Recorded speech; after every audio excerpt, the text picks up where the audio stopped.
Hi all, Carbon1 here, and this is a channel update for July 27th, 2020. Where have I been for a while?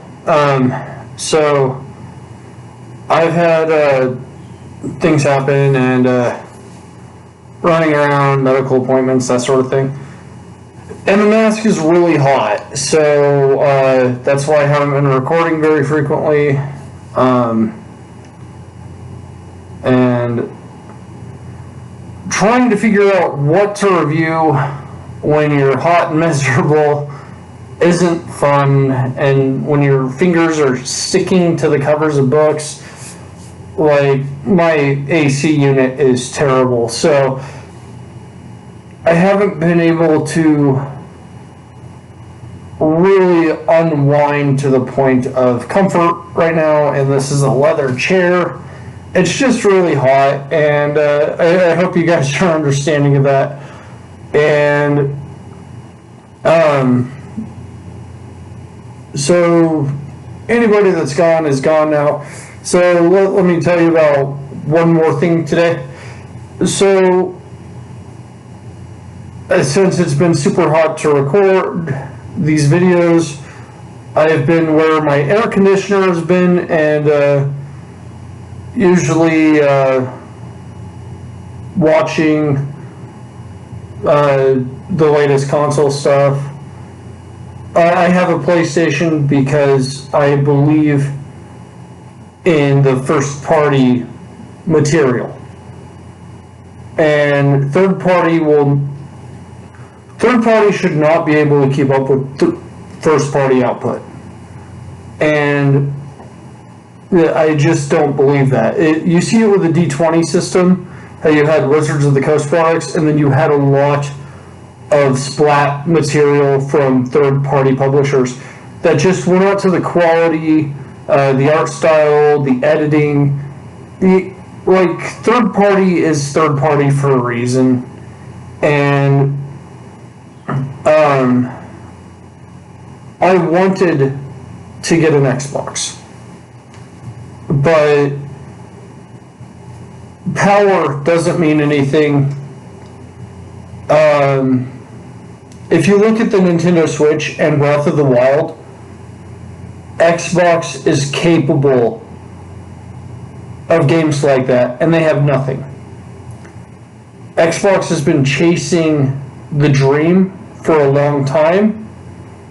Xbox has not been promoting quality games, in my opinion, since the 360.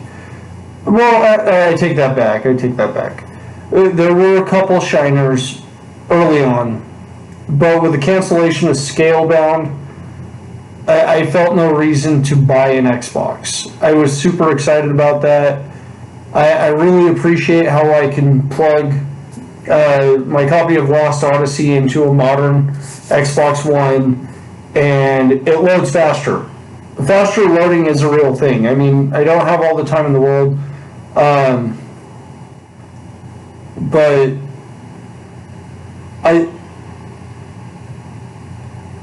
the thing that bugged me about the 360 era, though, was going through 4 Xbox 360s. And my brother and I shared it, but losing all of my data again and again, having them lock content behind Xbox Live Gold, and locking initially, like YouTube and Netflix. I'm paying for Netflix. YouTube is available everywhere for free. What's going on? I grew away from Xbox. I am a single-player role-playing guy, with a few exceptions. And when you look at Halo, and then you look at Killzone, I remember feeling a sense of guilt when I went to Melee in Killzone, and it was brutal. It wasn't a melee hit like you see in Halo. And I played Halo before I played Killzone, So I'm used to this bright and colorful kind of run around world. No, Killzone is a serious game for people that can absorb it. And I did like Halo, and then 343 took over, and then I bought Bungie, or no, I didn't buy Bungie. I bought Destiny when it came out, and after reaching Endgame within a week, while working, I realized it wasn't for me. Because they're like, oh yes, that was a $60 experience. And I was just like, I wasn't engaged with this narrative that you were trying to present me, because I'm not going to leave the game to view the grimoires or whatever. Design your game to be in your game.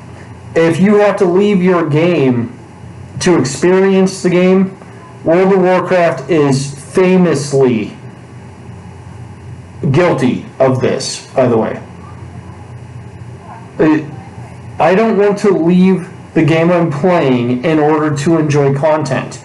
If you feel like publishing content and advertising that the rest of the content is available in the game, but in its own medium, or a movie or something, I have no problem with that. But when you're telling me I can't view the material I unlocked in the game, and then you're telling me it took a mere week to get to the end of something locked online, I don't feel the connection to the property. I like role-playing games. My channel is based on role-playing games. I went out of my way to buy an Xbox 360 for Blue Dragon. Was it a kiddie game? Sort of. Lost Odyssey. I didn't really like the magical technology, because it seems like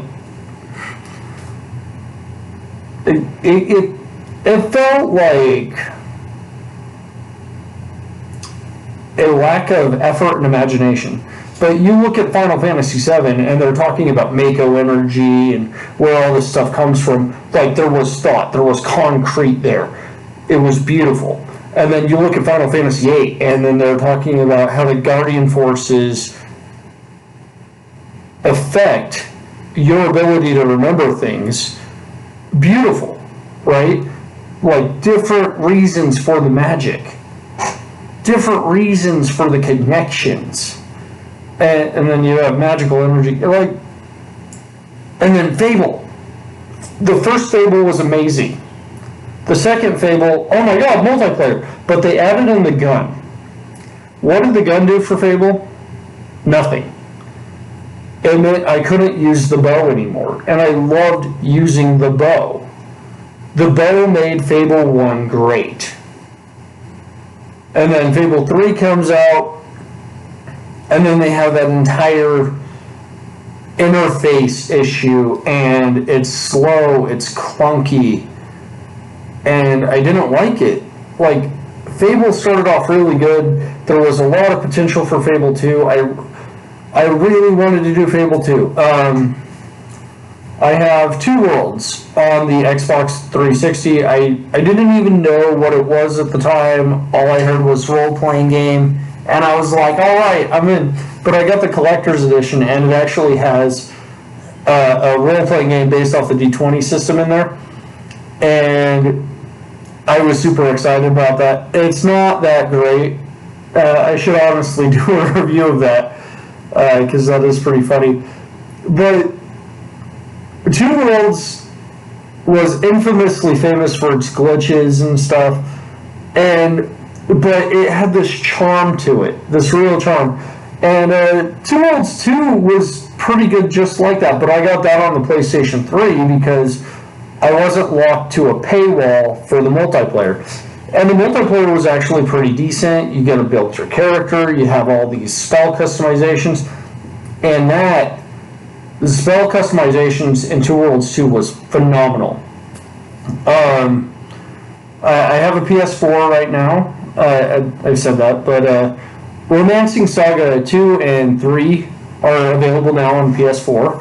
I don't really care for the second one. It's very hard. The third one is a lot more forgiving and way better mechanically. And it's due to that I'm absolutely head over heels for it. Mobile gaming, I don't really like the mobile game. In fact, I downloaded BlueStacks for the games I do like that will allow me to have one account across multiple devices. And I like DC Legends, that allows you to do it. Final Fantasy Record Keeper, that allows you to do it. Anytime you're playing a mobile game, try it out on BlueStacks. I highly recommend that. But anytime you're tempted to buy something, switch your game. They'll throw in an advertisement-based structure, okay? Unless they're not going to be around for a while. And if they're not going to be around for a while and you spent money on them, there's money. Throw it away.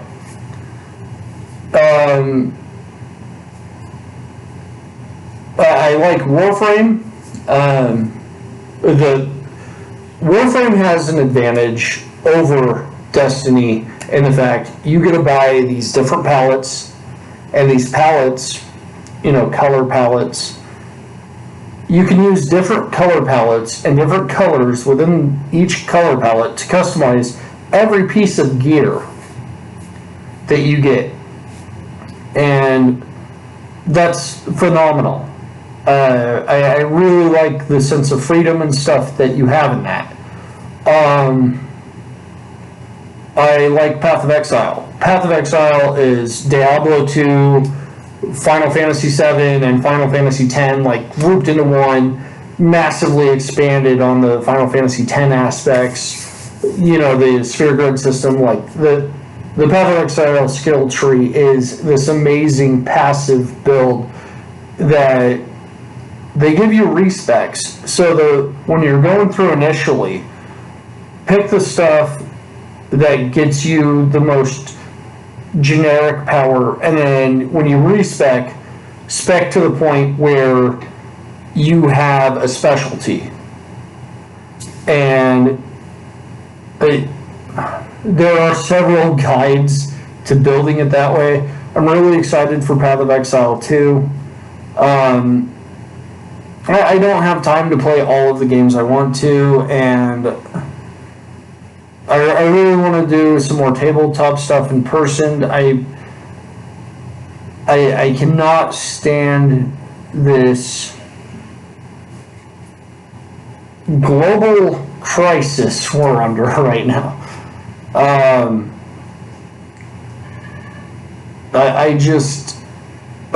Red Dead 2. Red Dead 2 is the most amazing single-player role-playing game I think I've ever played. Oh, yeah. I also like The Legend of Zelda: A Link to the Past on the Super Nintendo. Amazing. I liked the first Dragon Warrior, which was called Dragon Quest in Japan. But because there were so many updates to the character designs, the movement, the fact that there's waves on the beach heads, on the original NES, Dragon Warrior is a beautiful experience.